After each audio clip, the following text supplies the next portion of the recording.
Wake up and let's go to the Mindless Morning Show.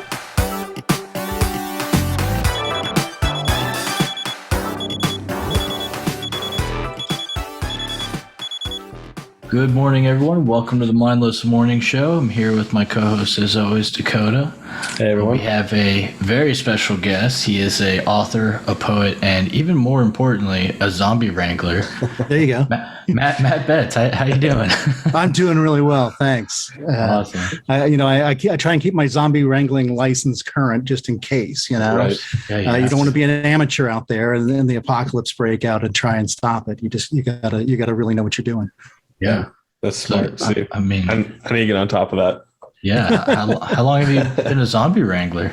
Well, I went to medical school for a while and decided that wasn't my thing, and so I started taking some online classes from a university that I'm sure is fully accredited.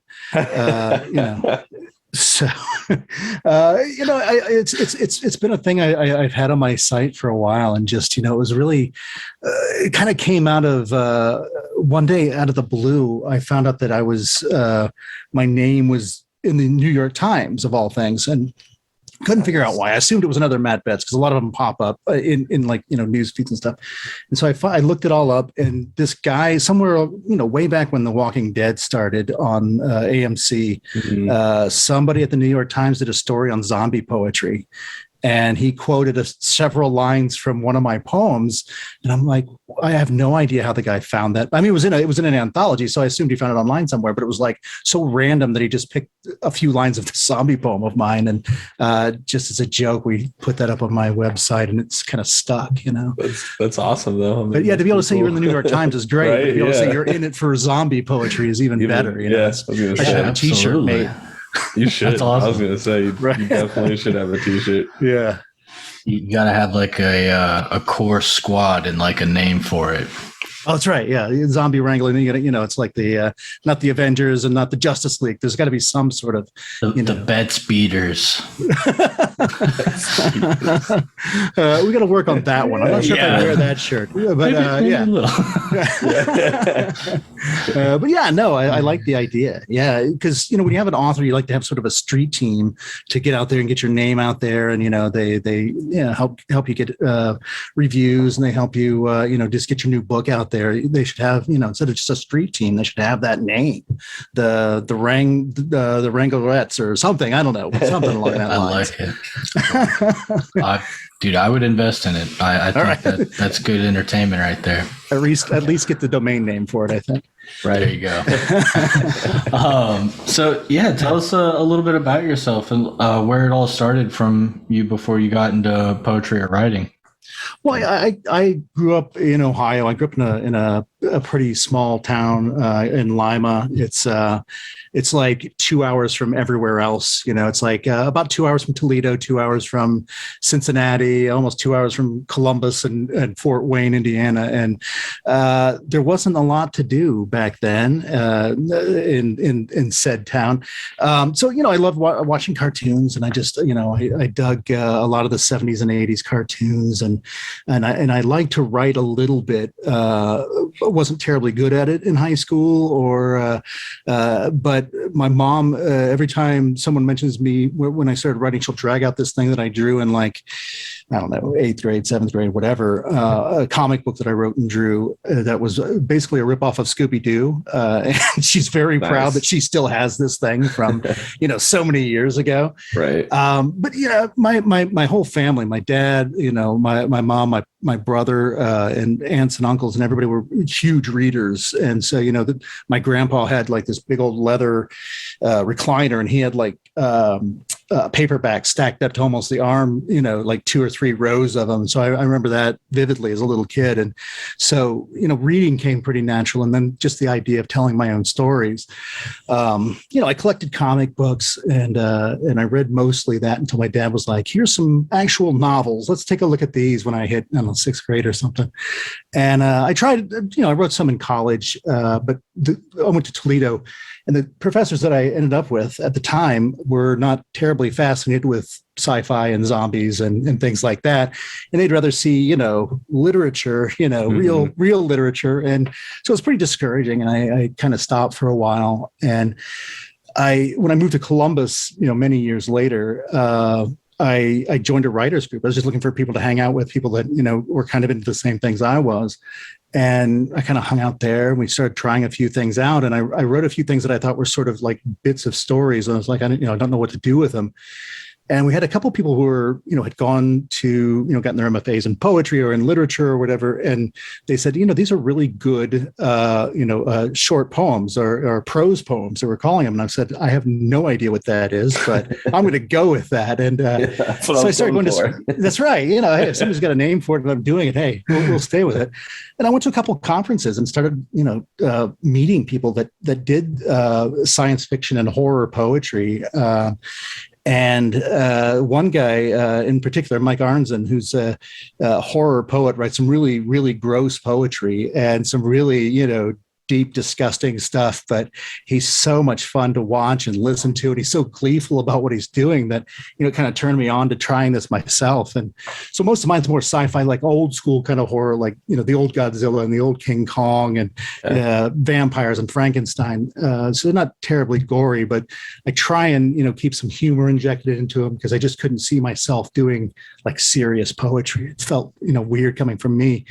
So to interject, humor and horror into poetry was just so much fun for me. It's like, I didn't know I could do this. I didn't know I could take something I loved and work it into poetry. So as I was kind of doing that, I was writing a novel. And whenever I got stuck on the novel, I just wrote some poetry and I went back and forth until I finished the book. And a friend of mine was an editor for a new line of poetry that they were just starting, or a new line, of fiction. They were just starting for this horror imprint, but they were going to do sci-fi. And she asked, what was up with my novel?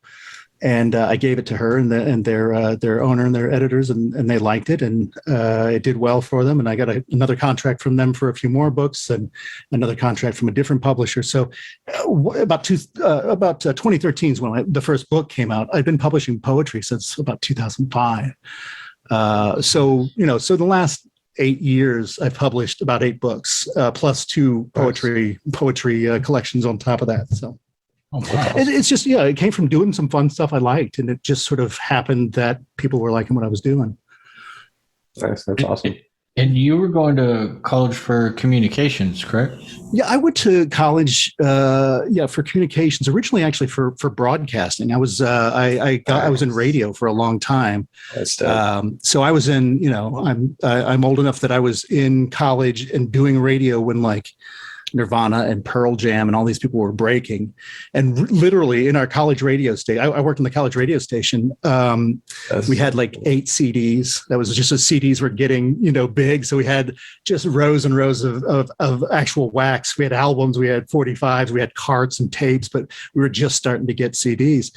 And so once I graduated, that's sort of the era I was in. Once I graduated, I went to work at oldies stations. I was playing like the Beatles, and I was playing, so while my friends were, out there doing the current stuff, I was out there doing, Roy Orbison and the Shirelles and stuff. And I did that for a while. And then I moved back to my hometown, and I got to work at another oldie station there. So, into the late 90s and into, 2000, I was still doing, Elvis and stuff like that. So, but it was fun. I love music. I love just all kinds of entertainment. So it's so much fun to just sort of be a pop culture junkie and get to deal with pop culture. Oh yeah, for sure. I mean, and old music is like some of the best music. So. Oh, absolutely. And it's also really fun to hear like something new that samples an old song. You're like, I know where that came from. That's Stevie Wonder, Superstition or whatever in the background there. That bass line comes from someplace. And absolutely. And, it was kind of the music I grew up on with my parents loving Elvis and Roy Orbison and things like that. I already knew it. It wasn't like a learning curve for me to go back and learn it all. I already knew it. So yeah, it was a good time. Awesome. And so you use the broadcasting skills, like you have your own podcast as well, right? Yeah, I just started a few months ago. I started a podcast. It's called Something from Nothing. And basically, I get to talk to creatives, all kinds of creatives. So naturally, I talk to a lot of writers, but I've talked to some musicians. I talked to some comedians and some actors are coming up here pretty soon, and a few artists. You know, it was just it was fun just to say I'm not going to talk to just my writer friends. I'm going to go talk to anybody that's been creative and find out how they got into that and how they work that, and you know what gets them excited about what they do and what knocks them down. And well, part of the podcast, like I said, we've only been doing it for a little while, is how these artists have coped with going through COVID. With not being able to go on stage, not being able to act on stage or take their music on stage, or comedians, or for me being a writer and for the writers I talk to, a lot of our what we do is going out to conferences and meeting new readers, or making deals with other publishers that are there, or other editors to work on what we're doing. And I really come home from every conference just super jazzed about what I do and what other people may have talked about. And for 2 years or a year and a half or whatever, to not do that is a bummer for me. And I know it's terrible for other writers, and certainly for their incomes as well. So yeah, I love talking to them, and there's always a little segment where it's like, okay, how did you get through this, or what's your your work from home job? Yeah. I was thrilled. Our first guests were the mad scientists from Mystery Science Theater. It's been a favorite show of mine forever. And they actually came here a couple of times. I've seen their show, and I didn't know if they remembered me or not. I just kind of reached out and said, I'd love to interview you guys. And surprisingly, their manager got back to me and said, "Hey, yeah, they'll do it." So, so that gave us a real boost for that first episode. People were like, "Oh, yeah, that was terrific." And, a lot of people I talked to are sort of local, but there's, they're all over the country. But to get those guys on was like so much fun to talk to and to talk with people afterwards about. So. For sure, that's super cool. I'm a little jealous. I'm not gonna lie. Yeah, I was gonna say they're terrific guys. That's fun for sure. Yeah. So. Tell us about some of your books, because I mean you've got quite the list here. And, I'm working on it. Yeah, some of them just sound so amazing. Right up our I hope alley. everyone else thinks the same thing. But so the first book I worked on forever, because I didn't have formal training in writing novels. I was working off of I was flying blind and using the internet and things like that, and friends that I knew or that I'd met at conferences. So really, I was working my day job 9 to 5 and writing it during my lunch breaks and writing it at night. And in fact, as we were kind of finishing it up, I think that was when I had our first kid, and so I was like, oh, I'm never going to have time again. I'm never going to have another minute of time to write. But I found some here and there to finish it up. It's called Odd Man Out. And one of the things that, for me as a writer that I love doing, and thankfully, the people who read it and the people who've reviewed a lot of my work kind of get it, is that I love to mash up all kinds of genres. I love to take two things that probably shouldn't go together and see how to make them sort of work. And so Odd Man Out was this weird, started as a short story. And every time I submitted it somewhere, they were like, we need more information. We need this world explored some more. So I took that short story and sort of built onto it, and it became this novel. And it's an adventure story. It's got zombies in it, but I always swear it's not a zombie story, because they're sort of the background. It happens during the Civil War, where people had to call a truce between the North and South because of this outbreak of zombies, and they've got it mostly under control, and it's sort of in the background of the story. So while you've got this sort of adventure story of these people going on, you always got that a little bit in the back of your mind, and occasionally it creeps back in and becomes important. But it's not a survival story where they're all holed up in a house together on the farm, and they're running out of ammunition and everything else. It's pretty sprawling up and down the California coast, but mainly around this town called Santa Rosa, which is an actual town of Santa Rosa, but I've sort of expanded it for this sort of emergency, where they've sort of banded it together in this town, and it reaches further toward the ocean. And so you've got these characters who, the main characters kind of kind of aimless. They run a sort of company that gets people from one coast to the other without letting them get killed. And they sort of walk on these. They sort of go from that way in these huge mechanical, almost like AT-ATs from Star Wars. These huge, but they call them the turtles because they're so much slower. And so all these people buy their ticket to get on this and go from coast to coast. It just takes them weeks, and they're all kind of stuck in this thing, and it's hot and it's dirty and it's gross. And but they want to go from one place to the other, and our main characters are the ones that take them. But they get separated from that and are taken in by basically the United Nations that are keeping the North, the South, and the Canadians all nice and playing well together during this truce. And they call them the odd man out. It's the Office of Military Operations. And so these two join up with them to help sort of keep the peace, and all kinds of shenanigans ensue from there. And again, the zombies aren't the main thing. It's more of this guy who's trying to find a way to be, in charge of the whole thing. That's, you see that a lot in the zombie movies where, hey, I've got the safest place, you guys come and so they're kind of fighting with him. And so that's my first book. And I'm going to skip all the way to my most recent book, which is Red Gear 9, which is the sequel to that one. And so I've mashed a few more things together. So we've still got the zombies sort of running around out there, and they come into play a little more this time.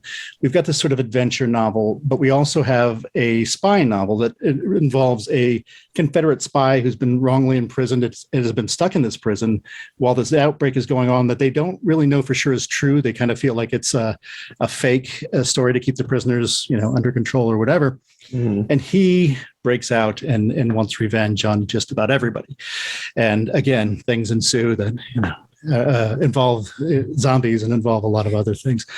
So it was kind of fun to write the sequel, but it took me forever to do that. That was I got a 3-book contract with them after that first book, and I'm like, okay. And they said one of them has to be a sequel. I'm like, okay, so I'll write the others before I write the sequel. And I didn't know it was going to take me 8 years to finally get it done or whatever. So those two are I loved writing them. There was so much, doing all that research on the Civil War and that time period and all these great things that were going on in California that I didn't even realize anything happened in California during the Civil War. And then just doing all that research. And I did some family history that about my relatives that were in the Civil War. And I stole some facts from their personnel type files and their muster rolls and stuff. My great so many great grandfathers, his medical history. He got shot actually in the war and survived, which is odd for the Civil War because a lot of people didn't survive when they got shot. But it was great to throw all that stuff together, even mash that kind of stuff up. So those two are a lot of fun, and I really enjoyed them. And again, it was taking things from when I was a kid and saying, man, I'd love to see this in a book, or what if we smash these two things together? It'd be a lot of fun. Another book that I really enjoyed is called Indelible Ink. I think it was the second one of mine to come out. And I'd started this one a while ago too, and I was trying to write it and the first one together and decided I can't do 2 books at once because that's crazy, because I don't even know what I'm doing with the first one. So why try and write 2, But I finished it, and it's sort of a crime story mixed with sort of an urban fantasy. It's about this woman who's an assassin, and she has sort of these powers that help her be one of the best assassins. And eventually those powers kind of short circuit, and she realizes that maybe she doesn't want to do this. So it's kind of that classic, I want to get out of this sort of thing for an assassin. But the problem is her sister is also in the organization. So how does she get out and still get her sister, who doesn't have these powers, out of the criminal organization? And I just had fun. I mean, it was really a fun crime story. I love Elmore Leonard's crime stories and the movies made off his books. And I kind of wanted to sort of mash one of his up with sort of a magic story. But beyond that, my other big one that people that I have a ton of reviews on, I'm really excited about, is it's called White Anvil, Sasquatch Onslaught. And I was so shocked. I mean, it's one that I wrote that I really, really had fun with, and just, did it and okay, I'm just going to put Bigfoot and, genetic Bigfoot's big feet Sasquatches into the story, and I'm going to have fun with it. And it's a story that's told from a couple different points of view, but it takes place in sort of the Canadian mountains, where there's a secret American prison where they keep. They not only keep some really high tech criminals, the people that do the hackings you always hear about, the people that hack the Pentagon or whoever, the people who really have done some serious cyber crimes. So they keep them in this prison where there's no Wi-Fi, there's very little, there's very little in the way of technology that they can do anything about. But the other half of the prison, they do some seriously some seriously unusual experiments on these creatures. They're looking for cryptids and trying to figure out what makes them tick and how the government can use them. And they sort of reprogram these Sasquatch. But at the time, there's a storm sort of coming in. So like, we got to get a bunch of, we're going to get these criminals out to this trial they've got to go to. And there's some hikers who are kind of stranded in the storm. And there's soldiers that are, watching these. So they all get on this train to get out of here before the storm hits. And the train derails and sets these genetically modified Sasquatches out there. You've got some criminals running around who are pretty desperate to get out of their situation. And then you have some hikers who have no clue what's going on, and a few soldiers that manage to survive. And sort of the train falls down two sides of a hill, and you've got half the people on one side and half on the other. And they just got to stay alive until the storm's over or help can get to them. And it's a great survival story that just, throws everything at these poor people that were on the train. You've got to watch your back for everybody. And again, this is another one that I thought, for me as a writer, was a blast to write. So I'm glad you enjoyed it. That sounds wild. Yeah. That's awesome. Yeah, Dakota here has written his own book. You want to talk about that, Dakota? Sure, man. Yeah. I have a self-published book that I self-published last year. Almost about a year ago. Yeah, it was on June 30th of 2020. Yeah, it's a sci-fi book as well. It's called Barnard's Galaxy: Descendants of Legacy, and it follows two alien species, just kind of going through the history until they meet up with each other, and war ensues, and just kind of all stuff. But yeah, it originally started off as a video game idea with some friends, and it kind of fell through. But I already had so much written down that it was like, keep writing, turn into a book. And yeah, I mean, it's been fun. I need to get back on it. I have 4 other ones already written that just need to be edited and whatnot before getting out there. But yeah, cool. Yeah, it was a fun time. I'm sitting here listening to you talk about that. I'm like, man, how do you come up with all those ideas? Like, what's your creative process like? Oh man. First of all, I've got a bunch of ideas for space travel. I mean, I love Star Wars and I love Star Trek, and I've got all these ideas. But I've only written one book in space, and that was for another publisher, and it was like sort of their own property. And I don't know why I haven't made it to space yet. Those are the books that I really love, but I've had so much fun with the ones I've done. My creative process, it really, it's all over the place as far as how I get something started.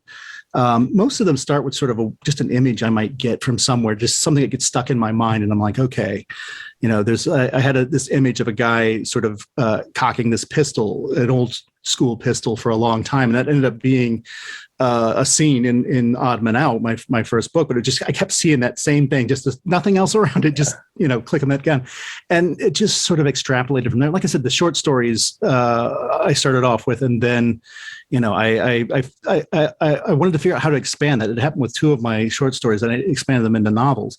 But it's sort of finding that in on where to take that little image or that little idea or that character that you love and expand it enough to make it a novel. Because there's been a few ideas where you get to unfortunately get to 15 or 20,000 words. You're like, what is this person going to do?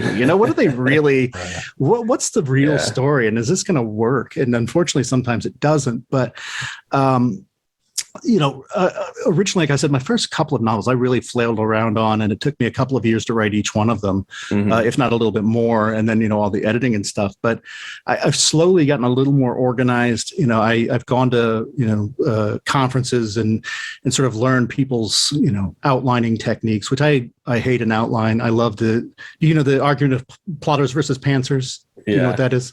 So pantsers just sit down and just go for it and just write, and you do it. And then plotters are the people who sit down and really map it out. And storyboard. Yeah, really storyboard it. Really, And I was firmly in the pantsers thing because I just want to sit down and go. That's how I am. Yeah. And that was fine for me. But when I started to do a little bit of an outline, even a small outline, I started getting a lot faster at writing. It took me 6 months rather than 12 or 15 months or whatever. Okay. And so at these conferences, I just sort of learned some of these secrets that, friends of mine that went to college and got the MFA for writing, or, a lot of people I know went to Seton Hill University, and they have a popular fiction program where you can learn to write a sci-fi novel. You can get a degree in writing sci-fi or whatever. Yeah, which I don't know if I could do that. I wasn't good in school anyway. So to sit down and have someone tell me how to write sci-fi, it sounds great, but I don't know if I could do it, Right. But yeah, and so the novel that I was talking about, the only space one I've done is I wrote a continuation of an Edgar Rice Burroughs series for the Edgar Rice Burroughs Inc., their publisher. And to do it, they had all these copyrighted characters, and they had all these, trademarks that I had to make sure I didn't step on. I didn't kill the characters that they didn't want me to kill and all that fun stuff. So I had to turn in a very detailed outline. And I was listening to this other guy. Right now it's a 4-book series with all these old Edgar Rice Burroughs characters. The guy after me, the guy whose book was coming after me, was online or whatever, and said that his outline for his book was like 14,000 words. And I said, "Holy cow, mine's like 200, so or something crazy like that." But they really wanted a detailed outline, and I just sat down. I'm like, I can't do that.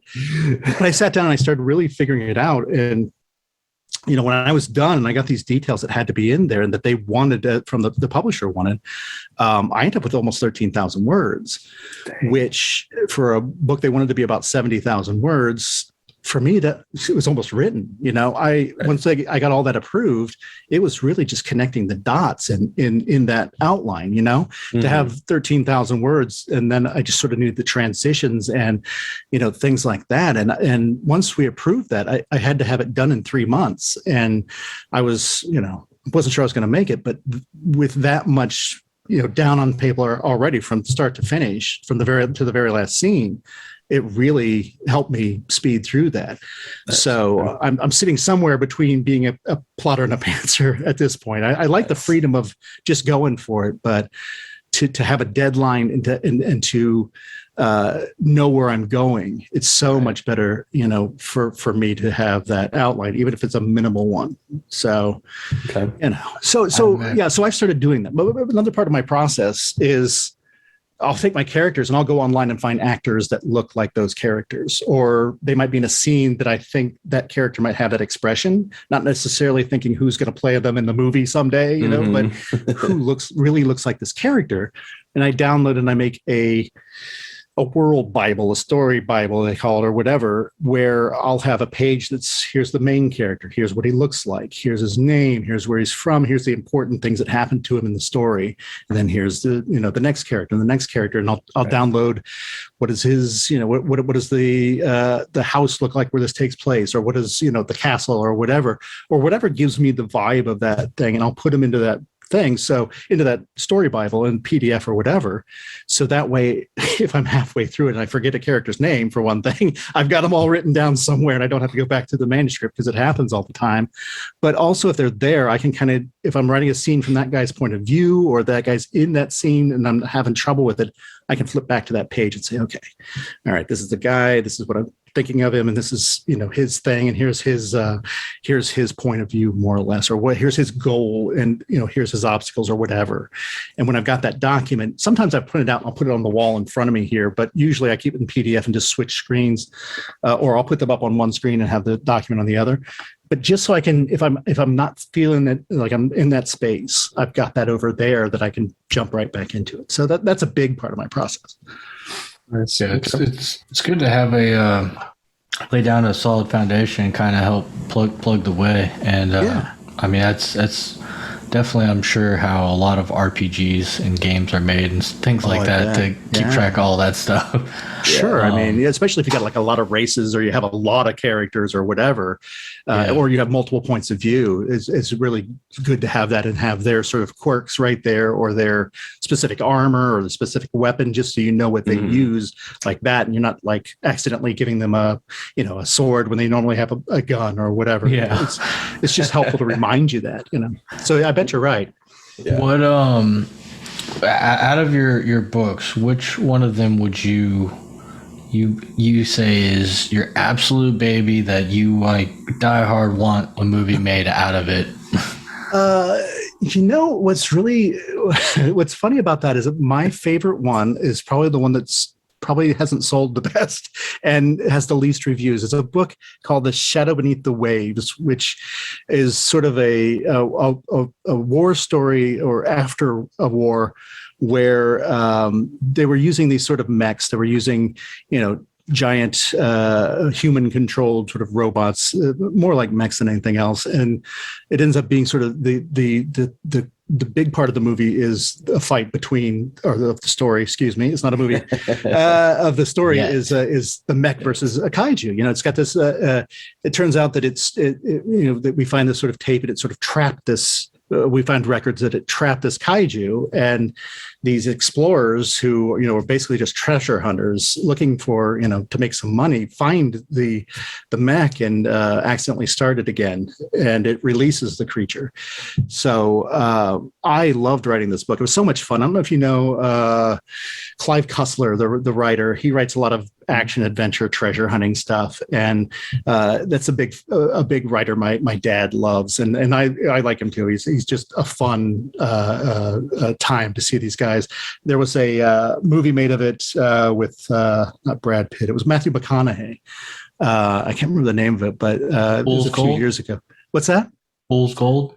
It could be. It had him and Penelope and Miller, and it was a terrific cast, but it just didn't do well. But it was just one where, a treasure hunting type movie. And I loved, just the pacing of it and the characters of it and things like that. How can you not like Matthew McConaughey? But so combining that again, mashing some things together, I love, Godzilla, I love mechs and, Pacific Rim and things like that. Yeah. Why not smash some things together there and see how a treasure hunting movie or book, you got me thinking it's going to be a movie, how a treasure hunting book can go awry, or how treasure hunters can, innocently be looking for treasure and somehow screw something up really royally and have to try and make it right. So getting to do all that and make up my own sort of monster and my own mech and all these other fun things. It was another one of those that I enjoy writing. And I think that's the key. I think, I've said that for a couple of books now, but there aren't very many books that I've stuck with that I've said, man, I'm getting really bored writing this book, or man, I don't know where this is going to go. So, I don't know if I'd have written quite as much as I've written if they weren't so much fun to write, if they weren't a blast. So it's something I plan on doing for quite a while, as long as I'm still having fun with it, Yep.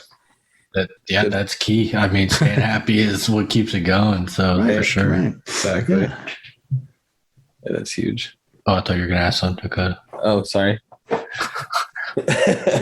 What were you? I was just going to ask because, so like if let's just say in another world, if the writing stuff didn't take off for you, what would you see yourself doing? Man, the reason I kind of got out of radio was that it was, all of the stations and all of the corporations were being, grabbed up by bigger corporations and things like that. I worked for this.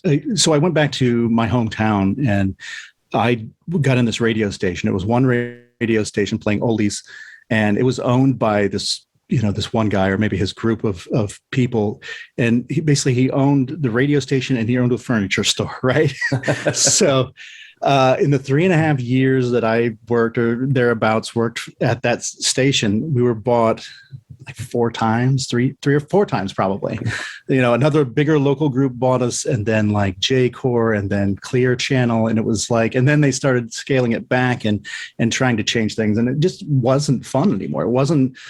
It just wasn't collaborative. It wasn't as creative anymore, and I just didn't want to keep trying to do that. But coming back and doing podcasts and being able to sort of be my own boss, I'm working with a podcast group, but being able to do the things I want to do and talk to the people that I think are exciting and interesting and have something to say is a lot of fun. So if I wasn't writing, I might have found a way to either get back into radio or some other storytelling or something like that, where I get to talk to people that are interesting, rather than some of the stories you have to cover in news are not quite as interesting. I don't know if I get back into journalism though. I mean, as much as it's taken a beating over the last few years, it's rough. And I know some people that are still in there. I'm like, man, I couldn't do that day to day. Not just them getting this sort of weird reputation as lying or whatever people see them as, but it's some of the news stories in the past since I've been out of there are just so rough that I just don't see how to handle those as a reporter or as a person. How you go home and go, okay, done with that. I'll move on and watch the Netflix. It's time to watch The Good Place. I don't know, but I would still be somehow involved in storytelling, whether it's teaching people or involved in like this, like vocal podcasting or even a different sort of media in voiceovers or whatever. I think should definitely look into writing for like a game. Like between the fact that you go from killer sharks, Godzillas, Elvis, Bigfoots. You got it all. Yeah, it's all in there somewhere, man. And that's that was from the Killer Sharks, Elvis, and Bigfoot and all that. We're all in like the first thing that I self-published of poetry, and then another little publisher said, "Hey, I want to publish that for you," which was so much fun. And it was also at a time when self-publishing wasn't quite as easy, so you kind of had to do it all yourself. And I went to the local printer and said, "Print these for me," and somebody figured out how to make a PDF out of it or make an ebook out of it. And it was mainly selling it convention to convention out of my trunk, or whatever you want to call it. And eventually handed to someone else, said, "Hey, you should read this guy's poetry." And he was a small publisher really close to here out of Dayton. He said, "Man, I'd really like to I'd like to redo this a little bit and sell it for you." And I said, "Go right ahead." And kind of went from there. Yeah.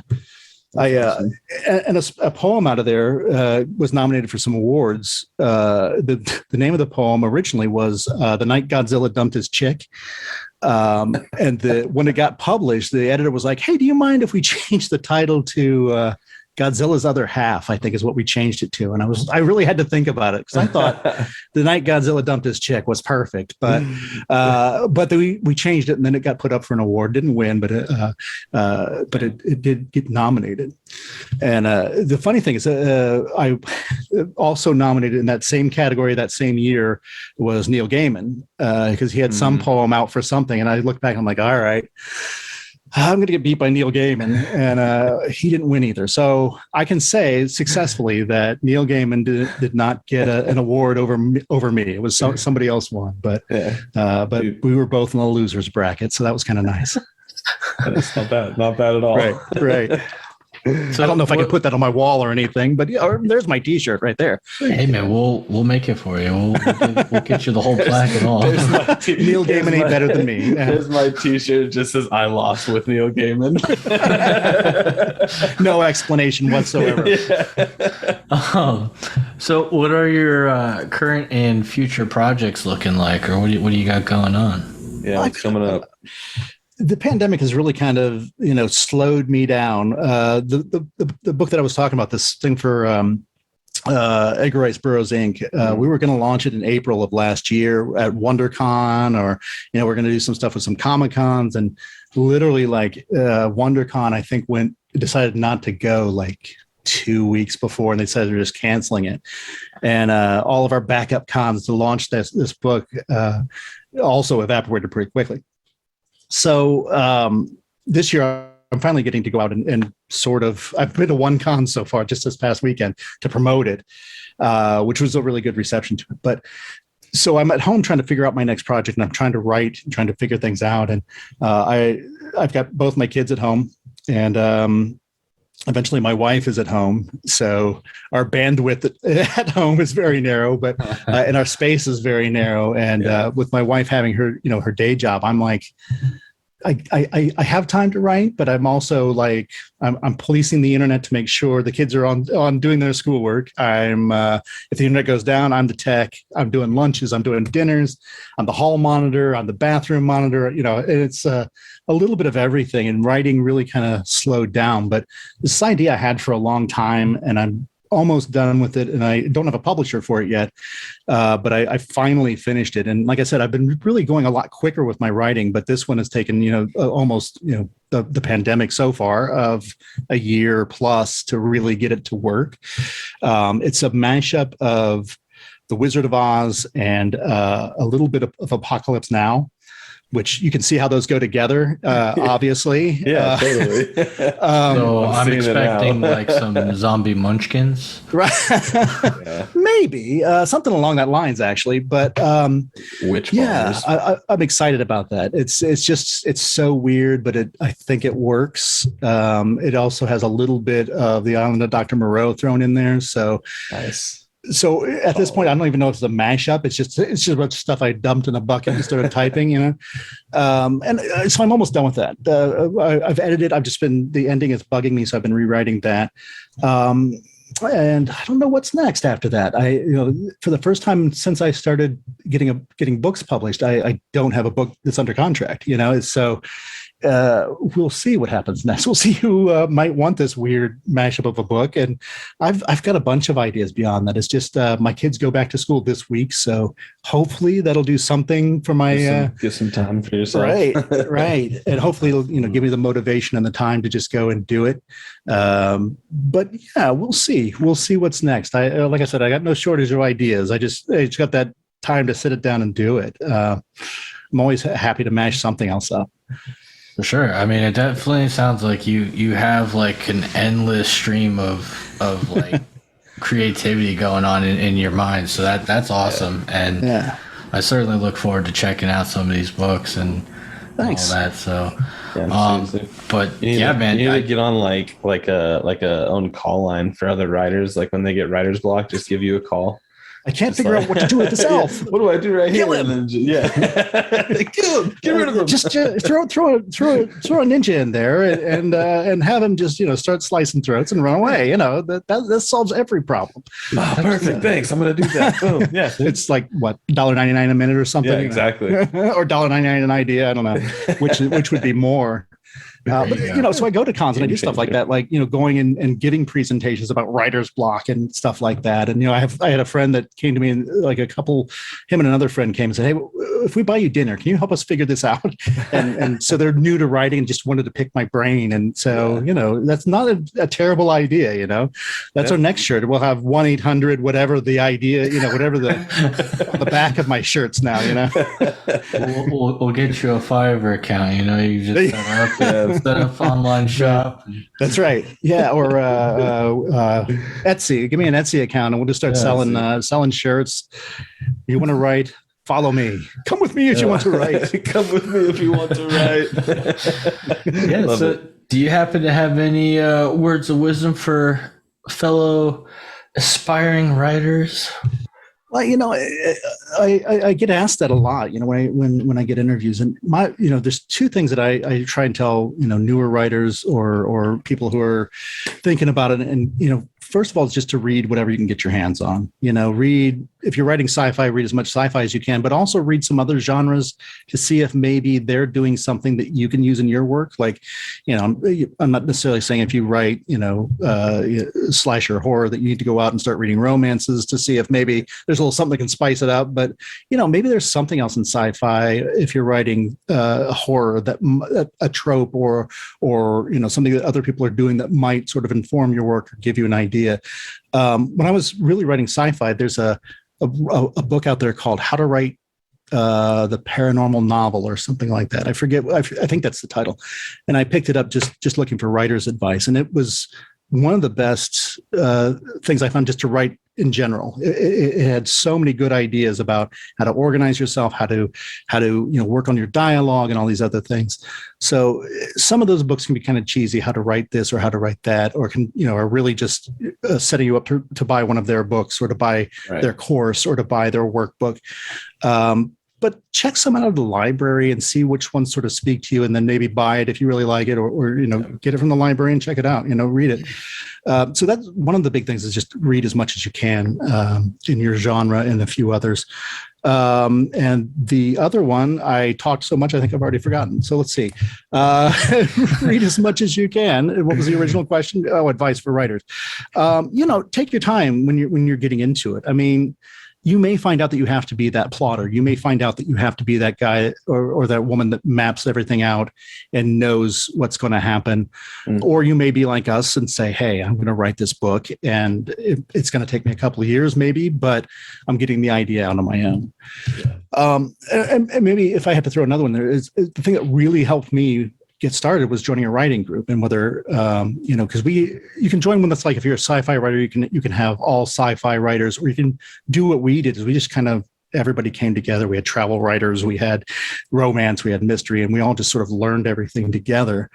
And I think if I hadn't been in that group and stayed with it for so long, I stayed with it. I led it for about 10 years, 11 years, and they're still going. So it's been, I think we just celebrated 21 years. So, and they're still, they're all doing great things. I just, with the kids and the writing and everything else, I just don't have time to go to every meeting anymore, but they have started their own publication companies. They've started, they've got magazines out there, articles out there. They've done a lot of great things. And like I said, they were really a great motivation. If you find the right people, you may find the wrong people and it'll be demotivational, but these people were so supportive and so on top of it and not afraid to tell you if something sucked or if something was great, so that you could go home and really work on it. Yeah. So that is something I would always tell somebody. If you can find, even if it's just a partner to bounce things off of, or an online group that you all meet just like this. When we started, we really didn't have Zoom or anything. It probably could have helped us out, or could help out any other writer that, you could email them your book or your short story, and then you could all get together on Zoom and talk about what you liked and didn't like. And certainly if you've got those honest people that are really going to give it to you straight, it can do nothing but make your work better. Yeah, for sure. No, that's so you need somebody. And then number 53 on my list of things that you need to know. No, really, those are some things that we always talk about. And I think those really helped me and have helped a lot of other writers just, figure everything out. No, for sure. And I mean, it shows you're making great strides in your work. I'm making it. Weird stuff daily. Hey, absolutely. People love weird stuff. That's right. I'm finding that out. It took a while to figure it out, but at this point, I am finding no lack of people that dig weird stuff. Yeah. Well, I mean, it's been absolutely awesome talking to you. It has been great to hear like your procedure, your flow, and how you make it all go together, and just the crazy mind at work that you got going on there. Thanks. I appreciate you having me. I really enjoyed talking. I feel like I talk too much. So. Oh, no, not at all. Don't worry. It's good. All right. It's good. That's what we have these for, to hear the guests talk and tell us about everything. So all right, it's cool. So with that said, everyone, stay mindless. Stay mindless. Thank you for listening to the Mindless Morning Show. We appreciate you picking us out of the many great podcasts out there. Don't forget to like, subscribe, and hit that little bell to get notified whenever we release a new episode or bonus content. Now go enjoy the rest of your mindless day.